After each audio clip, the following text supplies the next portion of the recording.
면접법은 연구자가 연구 대상자와 깊이 있는 대화를 통해 자료를 수집하는 방법이다. 면접법에서는 수집하고자 하는 현상과 직접 관련이 있는 사람을 연구 대상으로 정하여 그들의 생각이나 의견을 듣는 것을 강조한다. 면접법은 연구 대상의 생생한 체험이나 기억, 자신의 생애사 등과 같이 내면적이고 깊이 있는 정보를 얻고자 할 때 사용된다. 대부분 미리 정해진 질문을 하지만 면접 과정에서 추가로 질문하여 상세한 자료를 얻을 수도 있다. 면접법은 그를 모르는 사람에게서도 자료를 수집할 수 있으며 특히 당사자만이 알고 있는 심층적인 정보를 얻을 수 있는 장점이 있다. 반면에 연구에 적합한 대상을 찾는 과정이 상대적으로 쉽지 않고 시간과 비용이 많이 드는 편이다. 또한 자료 수집 과정에서 연구자의 주관이 개입될 소지가 있다. 참여 관찰법은 연구자가 연구 대상과 함께 생활하거나 연구 대상의 활동에 참여하면서 현상을 직접 관찰하여 자료를 수집하는 방법이다. 예전에는 주로 다른 민족이나 부족 연구에 사용했으나 최근에는 연구자 주변의 집단을 관찰하는 연구에서도 사용한다. 참여 관찰법은 의사소통이 어려운 집단을 조사할 때 유용하고 생동감 있고 깊이 있는 정보를 직접 파악할 수 있는 장점이 있다.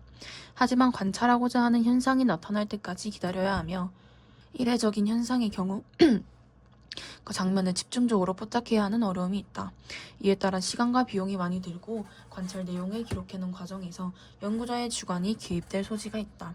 또한 연구 대상이 관찰자의 연구 의도를 알게 되면 평소와 다른 행동이 나타나 정확한 자료 수집이 어려울 수 있다.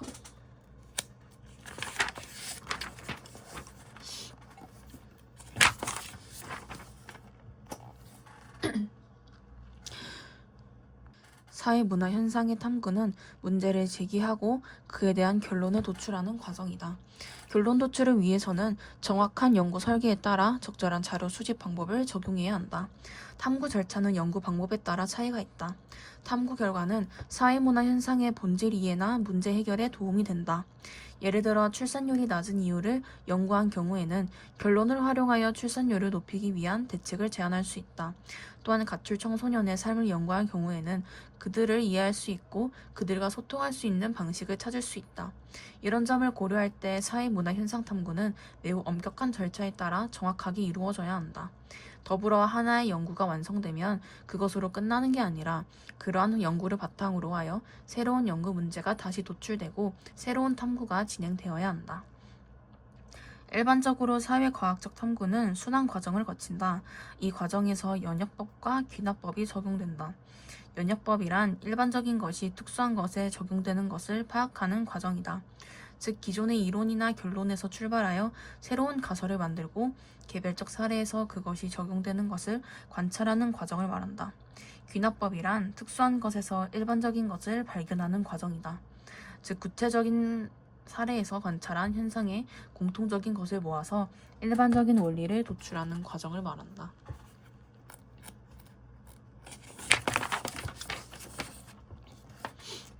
양적 연구 방법의 탐구 절차는 어떻게 진행될까? 우선 연구하고자 하는 문제를 인식한다.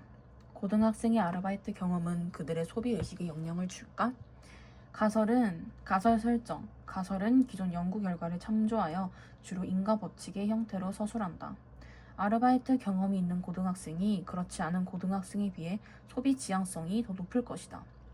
연구 설계. 가설을 증명하기 위해 연구 대상, 변수 등을 정하고 자료 수집 방법과 분석 방법을 정하는 연구 설계를 한다. 연구 대상. 모집단은 전국의 고등학생, 표본은 고등학생 3,600명. 조작적 정의. 아르바이트 경험 여부가 지난 3년간 아르바이트를 해본 경우와 아르바이트 경험이 전혀 없는 경우로 구분하고, 소비 지향성은 물건을 사고 싶은 마음이 생기는 횟수나 유혹을 느끼는 정도로 정함. 독립변수. 아르바이트 경험 여부. 종속변수. 소비 지향성의 평균 점수로 만점은 4점이며 점수가 높을수록 소비 지향성이 높음. 자료 수집 방법, 질문지법, 자료 분석 방법, 조사 결과를 통해 처리하기로 함. 자료 수집, 실제로 자료를 수집한다. 전국 고등학교 명단에서 60개 학교를 무작위로 추출하여 각 학교에서 학년별로 20명씩 총 3,600명에게 조사를 실시함. 자료 분석, 적합한 통계 방법을 적용하여 수집된 자료를 분석한다. 아르바이트 경험이 있는 학생의 소비 지향성은 3.5점이고 그렇지 않은 학생의 소비 지향성은 2.9점으로 이를 통계 처리한 결과 이 차이는 유의미함. 가설 검증 및 결론 도출. 자료 분석 과정과 설정한 가설과 일치하면 가설을 채택하고 그렇지 않으면 가설을 기각하여 사회문화 현상의 결론을 도출한다. 통계 결과를 고려할 때 가설은 채택되었으며 이 결과를 전국의 고등학생에게 일반화하는 것이 가능함. 아르바이트를 통해 돈을 벌어서 쓰는 경우에 소비에 대한 유혹을 더 많이 느껴서 이런 결과가 나온 것으로 보이며 아르바이트를 하는 고등학생을 대상으로 소비 교육을 할 필요가 있음. 질적 연구 방법의 탐구 절차는 어떻게 진행될까? 연구 문제 인식. 고등학생의 아르바이트 경험은 그들에게 어떤 의미로 남을까? 연구 설계. 연구 대상을 선정하고 자료 수집 방법과 분석 방법을 정하는 연구 설계를 한다. 연구 대상, 땡땡 지역의 고등학생 10명, 조사 내용, 아르바이트 종류, 아르바이트 목적, 아르바이트를 통해 얻은 것 등, 자료 수집 방법, 면접법, 자료 분석 방법, 면접 과정에서 녹음한 것을 기록으로 옮겨서 그 내용을 분석함, 자료 수집, 실제로 자료를 수집한다. 자료를 수집하는 과정에서 필요한 경우에는 연구 문제나 연구 설계를 조정하기도 한다. 연구 대상이 학교 근처에서 2회 이상, 1회당 2시간 정도의 심층 면접을 하고 그 내용을 기록함. 자료 분석, 수집된 자료를 분석한다. 주된 아르바이트 활동은 광고지 돌리기, 식당에서 일하기, 음식 배달하기, 주유하기 등으로 나타난다. 돈을 벌려고 아르바이트를 하는 경우가 많았는데 휴대전화 구매 비용 마련, 취미활동 비용 마련 등 이유는 다양하였음. 자기가 하고 싶은 일이나 좋아하는 일 또는 소질이 있는 일을 아르바이트로 연결한 경험은 거의 없었음. 아르바이트를 통해 경제관념이나 성취감, 시간관리, 대인관계 등을 배웠으며 아르바이트로 목돈을 벌지만 돈을 함부로 써서 절제가 안 되는 점이나 아르바이트로 인해 일탈행동을 하게 되는 경우도 경험했었음. 결론 도출. 자료 분석 결과를 바탕으로 관찰한 행위의 이면에 담긴 심층적인 의미를 해석한다. 자료 해석을 통해 발견한 의미를 중심으로 결론을 도출한다. 고등학생의 아르바이트 경험은 단순히 돈을 벌기 위한 수단이나 진로나 직업에 대한 경험이 아니라 살아있는 사회 경험으로 보아야 함. 사회문화 현상 탐구에는 다음과 같은 연구 태도가 필요하다. 첫째, 객관적 태도가 필요하다.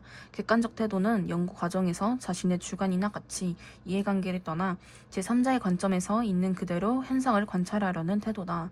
이를 위해서 연구 과정에 편견이나 고정관념, 그리고 자신의 이해관계가 적용되지 않도록 해야 한다. 특히 이 태도는 특정 가치가 개입되지 않도록 해야 한다는 측면에서 연구 과정에서 요구하는 가치 중립과도 관련이 있다. 둘째, 개방적 태도가 필요하다. 개방적 태도는 연구를 진행하면서 편협한 주장이나 이론에 빠지지 않고 연구 결과에 대하여 다른 연구자의 비판을 허용하는 태도이다. 지금까지 사회문화 현상의 탐구가 기존 연구에 대한 비판적 접근으로 발전해온 점을 고려하여 특정 주장이나 이론을 무조건 추종하거나 배격하지 말고 여러 가능성을 가지고 자신의 주장을 검토해야 한다. 셋째, 상대주의적 태도가 필요하다. 상대주의적 태도는 사회문화 현상이 지닌 고유한 의미와 가치를 해당 사회 집단의 맥락이나 환경을 고려하여 이해하려는 태도이다. 이는 특히 현상이 해당 집단이나 사회의 고유한 맥락 속에서 형성된 것임을 인정하는 태도다.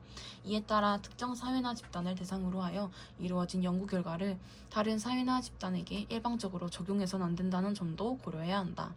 넷째, 성찰적 태도다.